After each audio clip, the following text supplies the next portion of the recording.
And today we have two renowned personalities in the astrology world with us.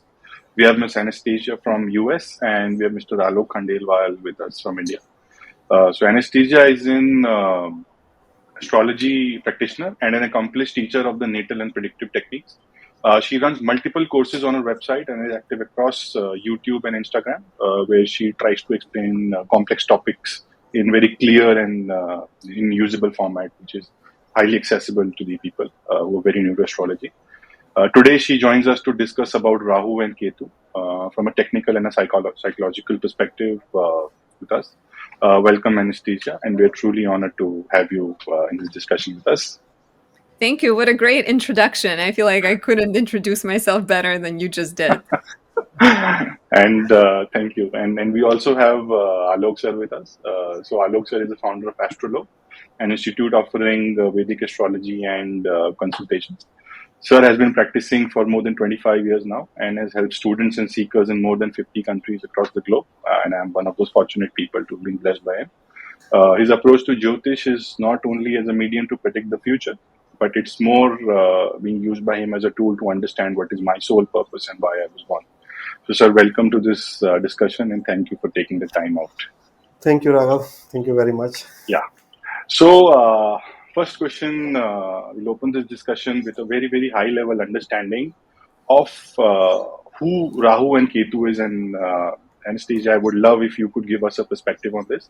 Who is Rahu and Ketu, and what is the mythical and the astronomical significance of these shadow planets? We'd love to hear your thoughts on this.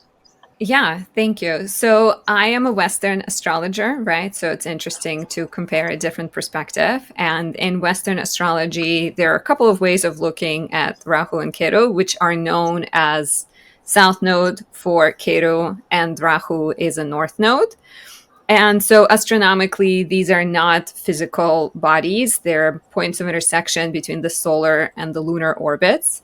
And so when those orbits intersect and we get a new or full moon next to them, we get eclipses. So traditionally, in the long past, people were very much fearful of these situations. They were fearful of eclipses. So like Rahu Ketu or North and South Node have this energy of like swallowing the light of the sun, swallowing the light of the moon, and creating powerful transformations. And so eclipses are these karmic kind of points of rebalancing, and eclipses tend to bring powerful change. And so in a natal chart, if you're looking at a natal astrology, Rahu and Ketu, North and South Node will point to these kind of like very loud parts of a person's personality, where like Ketu, South Node will be connected to the past life or gifts the person has from the past life and things that they're quite familiar with, but maybe on one level also tired of. And so they're working on transforming and releasing those energies. And then North Node is this like hungry, materially driven point, Rahu, right, in Vedic astrology, which tends to focus on like achievement and accomplishment. But both of them, like, I think there is a difference between modern astrologers. Modern astrologers may look at North Node Rahu and say that it is good, and they look at South Node Ketu and say that it is bad. And so like I am coming more from a traditional perspective, and I believe that it's really about balancing, because Rahu will be very hungry, North Node will be very hungry and driven to achieve things, but not always for a spiritual purpose. And then Ketu can be all about diminishing, but also like can also be lost, basically. So that's my take on it. I'd be curious to hear, Alok, your perspective. Lovely explanation. Sir, if you can shed some light on this. So I think astronomically she has already covered, so there is no point mentioning the astrological point, because we know what is Rahu and Ketu, because it is not, they are not existing, but yes, they are the shadow planets. So for us, this is the basic reason why we have taken birth, because Rahu is the desire. So all the desire, if you go to the Indian history, you will see that, and we were discussing just few minutes before offline, that when Lord Vishnu cut that asuras, Rahu is only head. So all all the desires are in our head. And we are on this planet Earth because of some desire. Desire can be anything. Maybe you want to pursue Jyotish, or maybe you want to become a billionaire, or you want to serve people, you want to become a good human being, whatever desire. But without desire, you are not supposed to visit on this planet. So the basic cause of the birth is Rahu. And that's why we call it Bhoga Karaka. So whatever you are going to experience on this planet Earth basically is stored in Rahu, because the reason for the birth is desire. Then the Ketu is something which is extreme to Rahu, right? It is just opposite to Rahu. So it is the desire and it is the dejection from the desire. The Ketu is dejection from the desire. That's why it is the moksha karaka. It is going to give you the salvation. It is going to give you the enlightenment. So if you see our life is between the desire to come on this planet because of Rahu, and then we want to go out of this planet on the higher realm, and we want to evolve our soul and come back to this planet, or maybe if we are anybody who is enlightened doesn't want to visit again. So on that perspective, when I think these are the most important planet on this planet. I mean, in our chart, right? Because, and that's why when any person is dominated by either Rahu or Ketu, as she was saying, that Rahu is a very hungry planet, right? Because it has only the head, and the mouth comes in the head. What kind of hunger it is? The hunger of recognition, the hunger of achieving more, the endless hunger of appreciation and materialism. That is Rahu. And since it is Ketu, it's only tail, no head. So everything which is headless is Ketu. So the intuition power, the samadhi, the enlightenment, and the madness also comes into it. Right. So this is my perspective on Rahu Ketu. Wonderful And if explanation, I sir. may add, the Lance Armstrong is the famous cyclist, and he was born with Mars right next to Rahu, North Node. And so for him, this like insatiable desire to be a cyclist and to achieve things, I think is very like well demonstrated, to a point that he would go to insane lengths to reach success, which is very North Node Rahu energy. Yes. Excellent, excellent. Taking forward from this point of obsession, sir, this question is for you. We can start this point with you. Uh, what is the impact of these planets on our day-to-day life? In your experience, how have you noticed someone who's probably come to you for a consultation, or someone who's come to you for an advice? How do Rahu and Ketu show in someone's daily life, like in their habits, in their decision making, in maybe their appearance? If you can talk a little bit about that.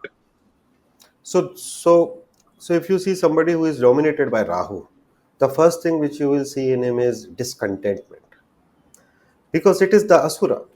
So it is like always the hunger, always hunger. I need more, I need more.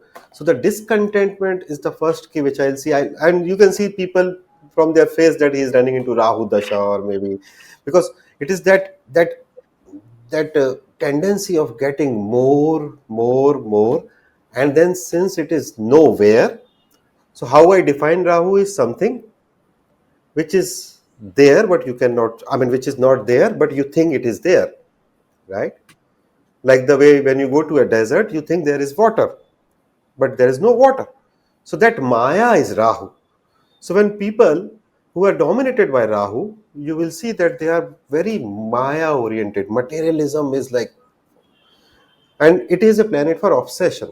So you can find them obsessive about something, maybe about business, maybe about a person, maybe about even spirituality, but on the level of obsession. Whereas if you see Ketu, since it doesn't have any intellect, right? So then you will find people, a normal person who is not doing any sadhana, who is not doing any practices or any manifestation. You will find them clueless. So you will find them that, okay, they are not able to figure out what's happening in their life the moment Ketu has started. Because the head is not there. So your head stops working. So then there can be two possibilities. When you lose your head, then the intuition comes. So intuition is like above this chakra. This is one possibility, which is a positive Ketu. But maximum case, it is negative for people. So there is no head. So then the person become headless. And then you will find them clueless. So this is the first indication which I will see if we're running in Rahu Dasha or into Ketu. I mean, Rahu dominance, Rahu transit, Rahu Dasha, you can, Rahu in the Lagna, anything you can take. Wow. If, Anastasia, if you would want to talk about it a bit. In your experience, how have you seen Rahu and Ketu manifest in someone's day-to-day life, day-to-day personality, day-to-day behavior? Right. I agree with Alok about especially like discontentment when it comes to having Rahu being dominant. With I think I notice it very strongly depending on where it's placed in a person's chart, right? Like if it's Obviously, placed, yes. yeah, if it's placed in an angle, if it conjoins the planet, then obviously it becomes a lot louder. Um, yeah, I think so. Similarly with Rahu, I see people aspiring for a lot of things and like not always being grounded, just sort of craving more and more and more. And like sometimes they don't even really know what they want. They might just like desire maybe more traditional things and not being fully aware like of what's good for them.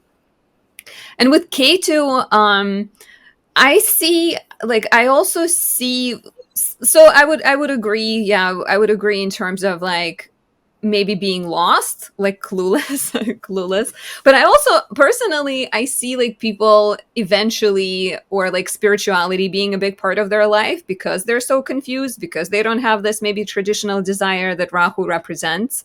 So I think for me people with like Ketu dominant, they feel sort of very busy in their head and they maybe feel a little bit unsure of the direction, and so a lot of times like I see them coming to astrology and like them coming to astrologers to actually provide that head in a way, right, and provide guidance and answers. Yeah, wonderful, Definitely, I would like to wonderful. add because Ketu, because most of the people, when dominated by Ketu, becomes spiritual, right? Because this is what he demands. If For you sure. don't become spiritual, then it is going to punish you a lot. Because that's it. Because his job is to basically take you over from all the desire. He doesn't want you to have any desire. The moment you have any desire, he'll at that moment he will like cut you that way. Right, and So like sorry. yeah, yeah. Please continue. Yeah.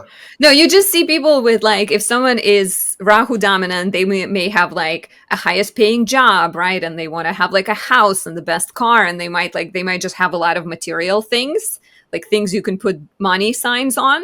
Versus K2, the person may not aspire for material success, or they may not find as much material success. And so through hardship, through difficulty, they may eventually find astrology and spirituality and all of those things.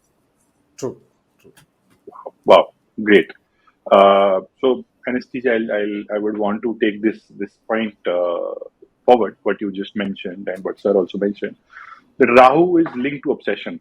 Rahu wants everything, it wants it right now.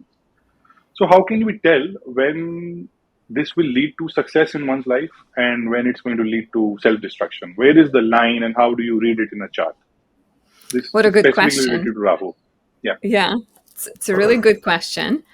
Um, Interesting question. Yeah, I think so. I believe generally, like, we have control over our charts on some level, right? Like, we can work on what we're given. And the more conscious we are of it, the better we can use it. Versus, like, if somebody is not conscious and living life just following their desires without understanding what the purpose is, then I think they're more likely to have like North Node take them too far. Um, so being aware is the first step, I think. Like if somebody comes to an astrologer and they're looking at themselves and they're asking questions, then in my mind they're more likely to figure out like a good way to use their North Node, their Rahu. But there are some other ways, like just by looking at a person's chart, I think it might depend on like the nature of the planet the Rahu is next to. if it's next to like Mars, for example, and Mars tends to be a lot more like about self and ego driven. And so the person might kind of have this tendency to go too far and go too fast, right? Because Mars is all about fast and like action. So in that regard, I think the person should probably be more careful.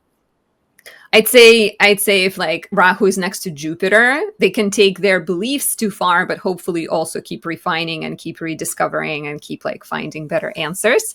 So, but ultimately, I think I'd stick with the fact that like it's up to self-awareness. So people should keep like asking questions and learning to balance it, because like in my opinion, it's really about like figuring out how to balance the two, right? Like because Ketu doesn't have the head, but Rahu doesn't have the body. So it's like you kind of have to find a middle ground. I hope this answers the question. Yeah, please.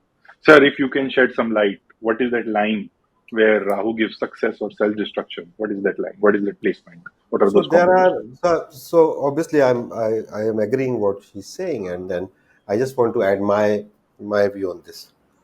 So since these planets doesn't have the body, it is very important that whom they are sitting with, because they will capture their body. If they are not sitting with any planet, you have to check in which house they are sitting, right? And then the owner of that house, if that is well placed. For example, Rahu is say in Virgo in any chart, right? And Mercury is in the angle, right? Mercury is in the ascendant. This Rahu can take you on the top, because you have to understand these planets' nature. They are by nature malefic, right? So if the lord of that house, the owner of that house, where the Rahu is a tenant, if it is very strong, then Rahu would like to work for him, because Rahu is a very intelligent planet. So Rahu would like that, okay, the owner of the house is already a big person, I would make him a much bigger person. If the owner of that house, for example, in this case, say Mercury, is in the bad houses, in 8th house, in 6th house, in 12th house, maybe into debility or into combustion or maybe into a enemy sign, then Rahu would like to collapse that house, because by nature it is a malefic planet. So given the freedom, if the owner is not very strong, Rahu would like to finish that house. Then he will take that malefic result.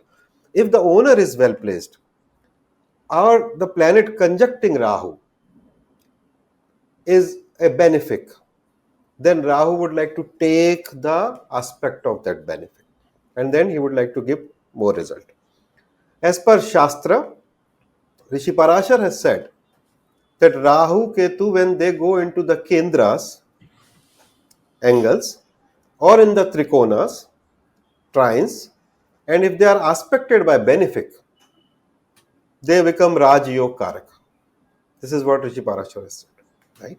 That means when Rahu is into center of your energy, obviously it will give you so much of desire that you will break any boundary and you will be successful.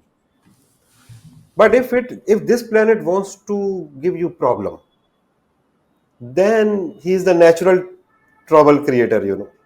So the placement of Rahu Ketu is very important, and same philosophy applied for the Ketu also. So this is how I see what kind of result Rahu, I mean the desire which he is giving is a good desire. People can be benefited from that desire, or it is a bad desire, maybe to do a scam or to do rubbish with anybody. That has to be balanced in the chart. That is basically with the placement and aspect conjunction of the Rahu. Okay, great. So, sir, on a similar line, my next question is to you. We've talked about Rahu giving someone the desire to have a lot of financial success, and Ketu giving someone the desire to be spiritually successful. So, have you seen a role reversal, or is a role reversal possible? Can Yeah. Ketu give you financial success and Rahu give you spirituality? If so, what are those magical combinations that this can happen? I have seen it in some charts, in the dasha also, but the Ketu was aspected by a Rajasic planet, or it was with a Rajasic. Who are the Rajasic planet? Shukra, Mercury. These two are the planet who are Rajasic in nature. But when these planet in the transit reverse their order, for example, if you have got Rahu in Aquarius, So Ketu will be into Leo. But in transit, if Ketu is into Aquarius and Rahu is into Leo, so that reversal transit basically, then what they do, so the desire for which you have come on this planet, Ketu is transiting. So you are going to leave that desire. The things which you have already dejected from this life, Ketu, natal Ketu, Rahu is now transiting. So Rahu will create desire which you have never seen in yourself. So this is the time when if Ketu is aspected by a Rajasic benefic planet, it in this dasha he can make you billionaire. Normally, if it can make a lot of money, it can give you a lot of money, but you will not be attached with money.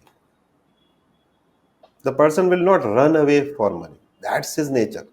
Even when he changed the role also, then also you cannot feel that okay, I'm so attached, I'm like so obsessed about money or any materialistic thing. That is against his nature. This is what I've seen. I think um, she Yeah, can yeah, add, Anastasia, if you can give, Anastasia yeah, can add something. if you can share your experience, or if you've seen a chart like that, you can talk a little bit about it. Right. Yeah. So nodal reversal, which is what you're saying when they're flipped, for Yeah. sure, it tends to happen right before your Saturn return as well. So it tends to be this like big period in which you're soul searching and you're trying to discover who you are. And so like I agree absolutely that it can flip things and suddenly what you've been releasing ends up bringing you good results or you end up going in the direction. So like Rahu brings attention to the Ketu sector and then Ketu brings attention to Rahu. And I think I've seen people with good results with Ketu, so South Node, where South Node can bring them abundance in a couple, like in a few situations. I think for some people, and it tends to, it's like K2 South Node tends to be more dominant in people a lot of times in the first 42 years of their life. And then North Node or Rahu tends to become more dominant later in their life. So sometimes, if let's say their South Node Ketu is sitting in the 10th house, and it means that they're quite like early in life, they go very hard towards career, and so it can bring them success in that regard because that's where a lot of attention goes early in life until they realize that this sort of drive and hunger and like accomplishment doesn't fill their soul, it doesn't fulfill their inner self, and that's when they tend to give up on that. And I also I've seen South Node K2 right next to Jupiter in Pisces, right? Like Jupiter being in rulership in Pisces and Venus also being there and South Node being there. Like I know actually a person who gets like a lot of benefits from other people. And she's just always like this, like a person that attracts all the blessings in the world. So similarly, yeah, Shukra is Venus, right? Yes. Yeah. Yeah. So like Venus and Jupiter together with South Node can be quite beneficial, I think. Wow, with an interesting insight. So, Anastasia, my next question is to you, and this is a personal question, which I had this question for the longest time, and I've observed this during my chart readings also when I do chart readings. I see Rahu dominated people have a different kind of an X factor. I'm unable to put a finger on it what it actually is, but I have seen that they have certain that X factor, magnetism, whatever you want to call it. So, have you seen this? Have you experienced this? And if so, what is this? How is this coming? How is Rahu giving this X factor? So just to make sure I understand, you're saying Rahu people often have like a certain sense of like craving, right, to them? Uh, yeah, there's something which attracts others to them. You would want to be with them. Oh, You would like want to appeal. know them. You would want to, yes, an appeal, Right, an X factor. Yes. right. So have you seen that? Have you experienced that?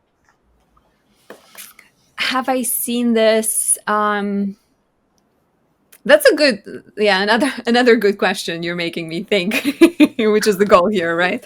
Um, I think I haven't necessarily seen it in the client's charts, but I can like I'm just thinking like I have a friend who's got a Venus Rahu conjunction and like her love life has been very complicated. Like she's always been like she has very crazy requirements for people that she wants in her life, almost to a point that it's impossible to satisfy. Like the person needs to be this and needs to be that and the age needs to be a certain way. So like personally, I've seen it make love life more complicated for people. But I can imagine that, like, Rahu being this point of passion and desire, like I can see that being appealing to others because of the person just radiates this sort of vigor and like sort of desire that Rahu represents. It could be appealing because other people can also fall into this like Rahu spell and feel like, yeah, they know where they're going, I'm gonna follow them. Right, I'm gonna do what Rahu wants me to do. Yeah, I'm curious, like, Alok, what's your experience been So like? yeah, so I I have some input on this. So basically, when you talk about the X factor, you have to understand this, that Rahu is a planet of mystery, right? So anybody who has got that kind of magnet or attraction, they have to have an influence of Rahu. And you look at the film stars, right? You look at the Bollywood or Hollywood, everybody is wearing black, right? Which is the color of Rahu. Because that magnetism, that the feel that the factor that something is unknown in this person, something is yet to explore in this person, that is given by Rahu. And why people attract to anybody? Because they find that there is something to explore in this person. There's some mystic factor in this person. I want to know, I want to get closer with this person. So when I say mystery, that X factor, that comes from Rahu. Now magnet comes from Mars. So these two are different things. So Rahu can make you very appealing, but to pull people to you, you need either Mars or Venus. So for male it is Mars, for female obviously it is Venus. So Rahu making a connection with the third house, because third house is ruled by Gemini, right? Which is a Rashi for male and female. Rahu making a connection in the 10th house. Rahu making a connection in the 7th house. Rahu making a connection with Venus. And Rahu making a connection with Moon. These are the combination where you can feel that magnet about that person. Maybe I want to know more about this person. And when Mars making an association specifically with the third house, that makes a male or sometimes a female also irresistible to other females or male. And you can check it into various Hollywood and Bollywood charts that Mars will be making a connection with the third house. Interesting. So Anastasia, the third house in Indian Vedic astrology is a house of Maithun. Maithun is sex.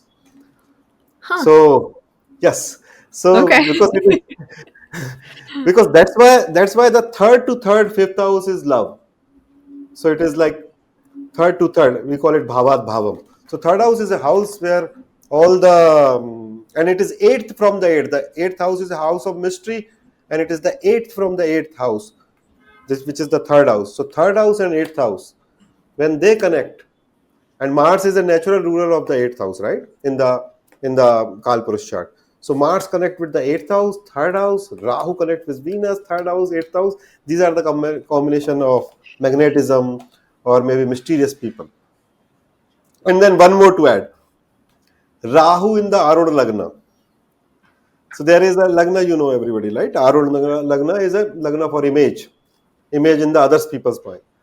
And if it is conjoining Venus, that can make you very attractive to other gender. I think Bill Clinton has got Rahu and Venus in the Arudha. So Wow, wonderful insights, sir. Wonderful. So moving on slightly I'm not different sure. topic. I can be wrong about Bill Clinton, but I know he has got Rahu in the Arudha. That I know. Yeah. I have So his chart, moving but it's on going to to be a Western chart. So sorry. Go ahead. yeah. So moving on to my next question, sir. This one is for you, and I was discussing this question before starting the podcast. Uh, Astrology plays a very important role when it comes to people making investments in the stock market, and you've taught it to us also that Rahu and all the Pap Grays, especially Rahu, play a very, very important role in it. If you can talk a little bit about it, and if you can share your thoughts on how Rahu impacts the stock market or money markets in general. So yes, so Rahu is a planet of gambling, speculation, Rahu Ketu both, right? So when there is a gambling happening in the stock market, then it is ruled by Rahu. So all the speculation, the panic buying, the panic selling, all that emotional thing which happens in the stock market, that is dominated by Rahu. Otherwise, the stock market majorly is ruled by Moon because it is the fastest, and again it is more about how you, about your mind, and on a macro level it is ruled by, all the planets comes into the stock market, but but the speculation angle of stock market is Rahu. When you see stock market as a matter of investment, Rahu has no role into this, right? If you are doing a value investing, or maybe you are doing you are buying a stock for say 5 years, 6 years, Rahu doesn't have any say into this. But if you are saying intraday, right, you are selling and you are buying, you are selling, you are doing FNO and all this stuff, then obviously Rahu, because that greed is important. If you want to make big money in stock market trading, daily trading, you have to be greedy. And then Rahu becomes the most important thing in that. Rahu in the 8th house can give a person a lot of money in stock market trading. And Great. that's my friend, actually, that I mentioned Jupiter and Pisces and Rahu together. She's got it in the 8th house. So maybe I should tell her. It should be like, it's time. Go put money in a stock market. Amazing. Anastasia, if you can share your views, or have you seen this in your, have you seen this happening in NASDAQ or in US markets, Rahu playing an important role or a pivotal role in these? Right. So unfortunately, I don't do a ton of financial work, so I probably can't speak on it like as much, but I have seen it I've definitely seen it in charts of people. And I think like when there are important Jupiter transit to their natal Rahu, potentially that could bring sudden windfall of money, right? And Jupiter transits would happen once in 12 years because Jupiter moves a lot slower. And Venus transit could be beneficial, but maybe like a little bit less beneficial because Venus is something that happens once a year. So it's still going to bring blessings, but not necessarily as big. And the same would be like if somebody's Rahu North Node is in the 2nd house of money, right? And there is like Jupiter is coming there, then it's even more beneficial. And if it's happening with like the 8th house, then it might be more about their partner getting a big inheritance or some kind of windfall. And yeah, and like the opposite would be, I guess, true for like the Ketu. Just like watch out for making big investments when there's Mars coming to your Ketu. Potentially don't make like risky moves when it comes to finances. Yeah, wonderful. Wonderful. So, Anastasia, this question is for you. We'll start the discussion with you. As we discussed that Rahu is synonymous with obsession, Ketu is, when we talk about Ketu, occult and tantric practices come naturally with it. It's the natural 8th lord, natural lord of Scorpio. So, if you can tell us, what are those combinations which push one towards these occult practices, and how should one use this? If someone has this combination, how should one use these combinations to their benefit? If you can talk a little bit about it. Right. So I think having South Node, having Ketu in the 1st house, because then your sense of self ends up connected to release and a lot of letting go, right? Like Ketu will potentially bring challenges into a person's life and may suggest that like their material success might be harder to reach, and there may be some sort of sense of like shedding. And I think through that, people might get more interested in exploring their spiritual gifts and connecting with like occult and exploring mysteries of life. Even having like, well, yeah, like North Node, so Rahu, having, I think Rahu in the 8th house might also drive someone to be more interested in spirituality, because all the dark houses, right? Like 12th house, sixth house, eighth house, they will always bring this element of like unseen and the increased interest in the unseen things. It might just be different. Like if the Ketu is placed there, then they might already have the gifts from the past lifetimes. And versus if it's the North Node, if it's Rahu, they will be very hungry to develop it. And they will be also like hungry. Like imagine having North Node in the 12th house. You'll be like, what is this mysterious place? I don't understand anything, but I want to. What can I use, right? It might be like, what kind of language I can use? How can I get better at it? And like, yeah, potentially other planetary connections. I would also think Jupiter being right next to Rahu, because Jupiter will tend to try to uplift and sort of encourage more spiritual growth and more spiritual interest in a person. Those are the ones that come to mind to me. Okay. Sir, if you can talk a little bit about these combinations for occult. Yeah, I mean, all of them, and then I would like to add mine. So, so Ketu is something which is there, but you cannot see it, right? Rahu is something which is not there, but you think it is there. So there is a basic difference between these two planets. So anything which is there but unseen is all occult, right? So maybe there is something, a treasure inside the earth, down the earth.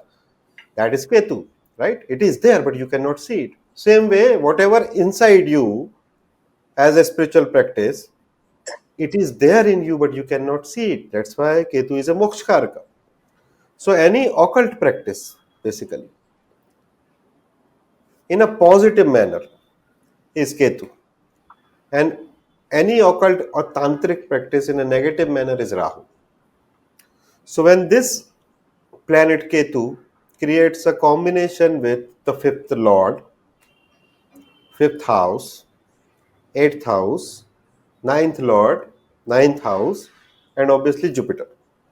So when Jupiter Ketu combination is more spiritual.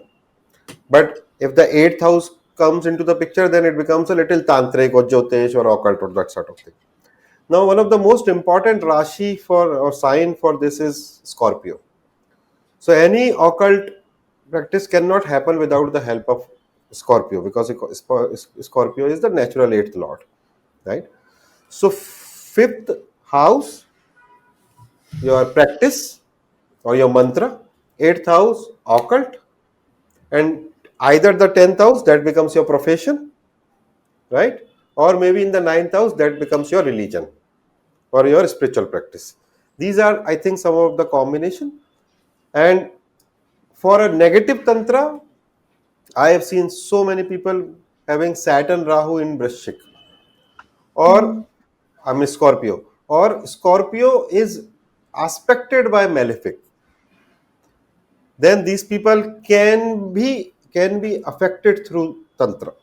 If the Scorpio is aspected by malefic, or maybe Scorpio you have more malefic, because that is where your eighth house, I mean your Mooladhar, your base chakra is there. So when there is a malefic energy in the base chakra, then anybody can do. I mean, people can think of doing tantra or other malpractices on you. Okay. Thank you, sir, for this explanation. So taking this point forward, this question I would want to start with you. We briefly discussed in the starting of the discussion that Rahu and Ketu are associated with curses. What are these curses and what does this actually mean? If you can explain it for someone who's just starting into astrology, what are these curses? What is the implication in a day-to-day life? Yes, so I mean, so curses is very important part of Vedic astrology, because we are a believer into many births, right? We are a believer that okay, I have taken many births, and I am going to take many births. Now, these two planets, specifically Rahu, has got this pen drive, where since he has sent us on this planet Earth, he has all the data also with him, right?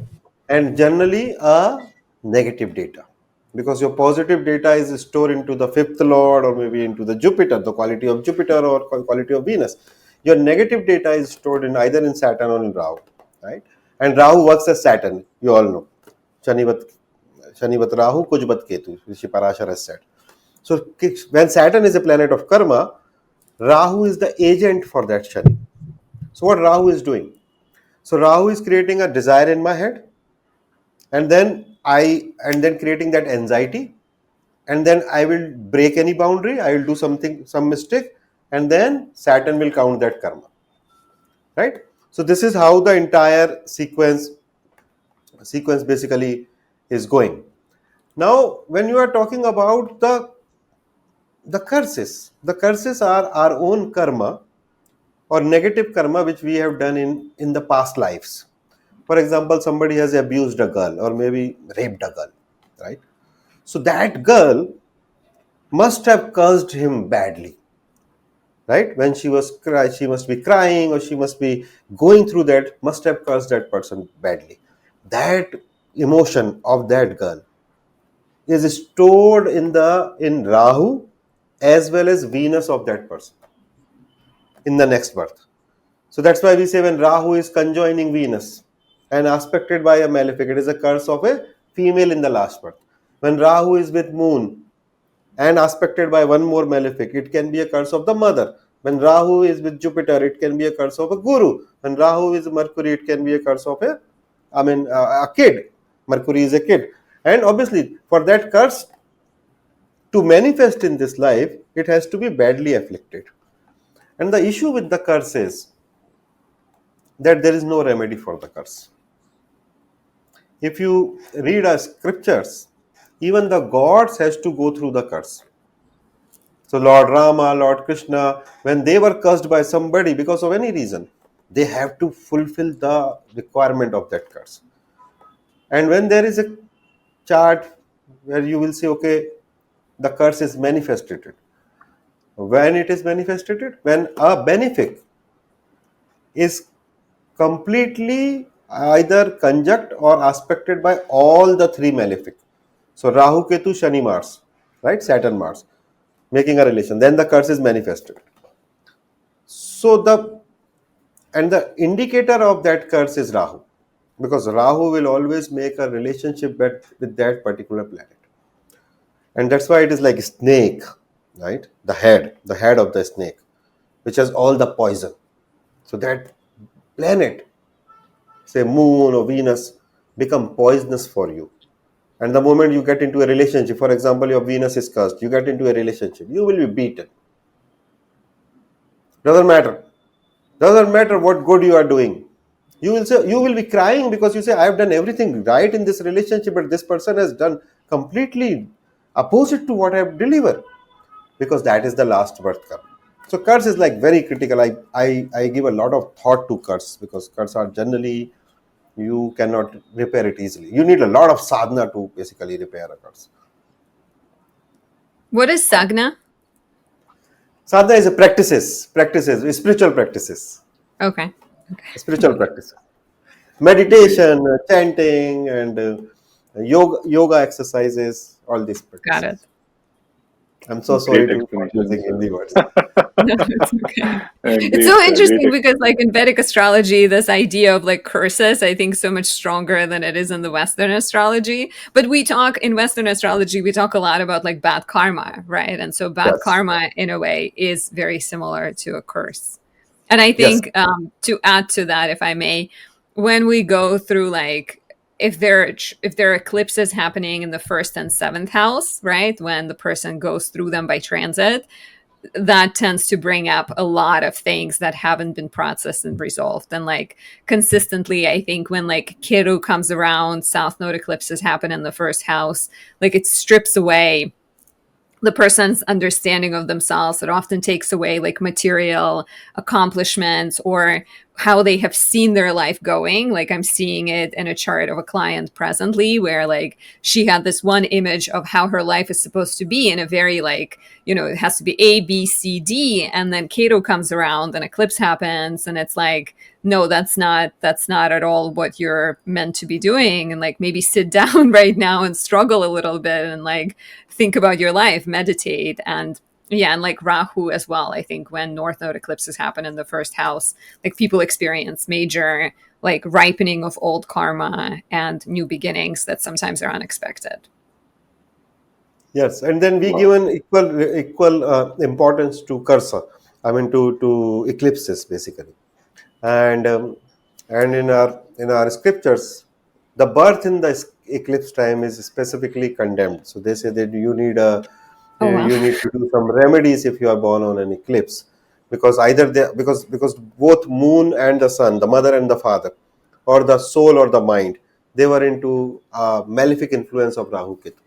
So you need to do some remedies for if you are born, and that's why when there is an eclipse in India, so during eclipse, we don't see eclipse, right? In West, I have seen a lot of people having a telescope going to see the eclipse. We don't see eclipse. We will meditate during eclipse. We will do a lot of chanting during eclipse. We will sit in our home. We will not eat anything. We will not eat anything. We'll just sit in our home. We will meditate. We will like so. We give a lot of importance to eclipses, and I am very happy to see that Western also gives a lot of importance to eclipse. The president of the country I'm in is born on the eclipse. Yes, So yes, yes, yes. I've seen his chart, and that too right, again in Fourth the house, tenth house. fourth house moon, fourth house moon. No? Fourth house moon. right, The Yeah, eclipse yeah, right. eclipse happening in the fourth and yes, fourth and axis. axis. Yes, yes. Yeah, wonderful explanation. It So moving explains on to the last. everything. Yes. Yeah, it does. It does. Yeah. So moving on to the last question for today's discussion is, I would want to start with you, Anastasia, and I would love to hear your views on this. What are some typical things that happen to someone in a Rahu or a Ketu dasha, irrespective of the placement, exaltation, debility? I mean, what are those few things that will anyways happen when Rahu Ketu come in their life, and how should someone manage that? If you can give a few remedies or a few tips for someone who's unable to handle that energy in their life. So dasha is a period, right? Dasha is when Yes, it's get yes, Yes. activated yes, for you. yes. Okay. Um okay. So I think when it's a Ketu like period, sort of going with Ketu in the first house, if somebody is going through like an important Ketu transit, even to their sun, to their moon, to their first house, to any of their important points. um I see people go through sometimes through these like periods when they maybe try to be physically active and they try to use their body a lot, but it doesn't work. Like for some reason or another, they get sick or they go through like some kind of, release, they get fired, they lose something or someone. So in my head, like in my opinion, the remediation, the good way to work with that would be leaning into spiritual practices and like we said, like meditation, yoga, astrology. I think volunteering and giving good work and helping people in need, helping people who are struggling in whichever way you can, even if you're currently sick and you can't be there physically, even if you can like donate a little bit of money or help somehow people who are going through a difficult time. And with Rahu periods, I would suggest practicing moderation and like figuring out what is worth your time, and just like being persistent, but also not forgetting about spirituality, because like people can go too hard in one or other direction. And so it's always important to balance. And like I'm a Libra rising, so I'm always gonna be like balance is important. Um so I think that's my opinion. Alok, what do you think? And like maybe I'll add something at the end if I come up with something Yeah. else. So obviously there are some indication given in the scriptures about when a person is going through Rahu period or Ketu period, what happens. As I said, discontentment, disagreement, deceiving. I'm talking about Rahu. Discontentment, disagreement, deceiving, over enthusiasm, breaking the boundaries, going over the top, and anxiety. There can be some psychosis, some mental issues also during major period of Rahu. There can be some good things also, like travel to various religious places, travel to foreign places, lot of research like AI research and data analytics. All these things can happen during Rahu period. One thing which commonly I have seen right now, whenever there is a transit of Rahu or the Rahu major period, people will start keeping beard. because Rahu is weird, right? So you see the entire world. At this moment, the entire world is dominated by Rahu. Have you seen the evolution of AI in the last 4 or 5 years? It has now taken over everything. You go, I mean, specifically in India, every male has got beard now. And then people who will be dominated by Rahu at this time, they will tend to wear more blue and black on the top, right? So this is what normally happens with Rahu major period. In Ketu's period, um, imprisonment, either mental or physical. So mental imprisonment, because it will freeze you, it will freeze your intellect if it is bad Ketu. And obviously Ketu is also a foreigner, so you want to learn some foreign language, you want to learn software, you want to learn Jyotish, during Rahu domination you are more outward. During Ketu domination you are more inward, right? And it's like more fiery, so it's very fiery, so more of Mars energy, so you can have accidents, you can have raids, tax audits, all these things happens when Ketu transit on the bad houses, or maybe on a bad lord, or obviously in the dasha period. Now the remedies also are into this definition. So when Rahu is dominating you, you have to go out and do things. So maybe you have to go to church, you have to go to temple, you have to go donation, you can do camps for seva, I mean serving people, and you can do anything. But it is outward, right? When Ketu is dominating, the remedy is going inward. So it is more meditation, more scriptures, more self. What do you call it? Improvement. Yes, self improvement, right? And more thinking about how you can improve yourself. That is like more internal. These are the basic set of remedies. During Rahu major domination, swimming is a very good exercise, very good remedy, because Rahu has a very close connection with moon, right? It is the moon's node only. So your head, when you put it into your water, Rahu calms down. That's why in India, you see, during Rahu period, they will ask you to take a dip in sacred rivers, right? Obviously, in rest of the world, rivers are not worshipped. In India, rivers are worshipped. So, on a practical remedy, what remedy we can do? If you go to swimming, your head is anywhere in the water, right? And then this moon becomes more dominated, Rahu becomes small. This is one of the remedy which can be done by anybody during Rahu period. And during Ketu period and Ketu domination, since Ketu is doesn't have any head, you have to find a coach or a mentor, because the Guru has the biggest head. Jupiter has the biggest head, right? So you have to, the simple remedy which anybody can do. Go find a coach for you, so that, and then simply do whatever he says. Don't, because you don't have anyways no brain right now. Wonderful.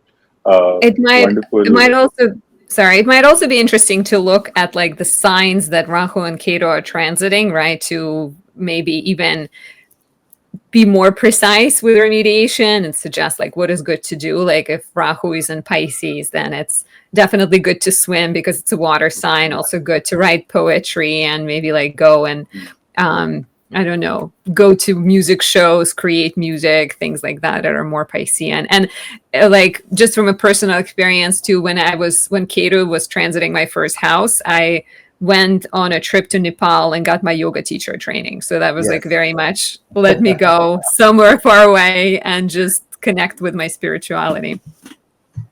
Wonderful. Wow, excellent. So with this, we would like to conclude this discussion. Thank you, Anastasia. Thank you, sir, for being a part of this enlightening discussion. I hope our viewers were able to derive value out of a very different Western perspective that Anastasia you could provide, and they could learn a few new things. Thank you. Thank you for being a part of the discussion. Thank you Thank you so very much. much. Yeah, thank you very much. It's been amazing. Yeah.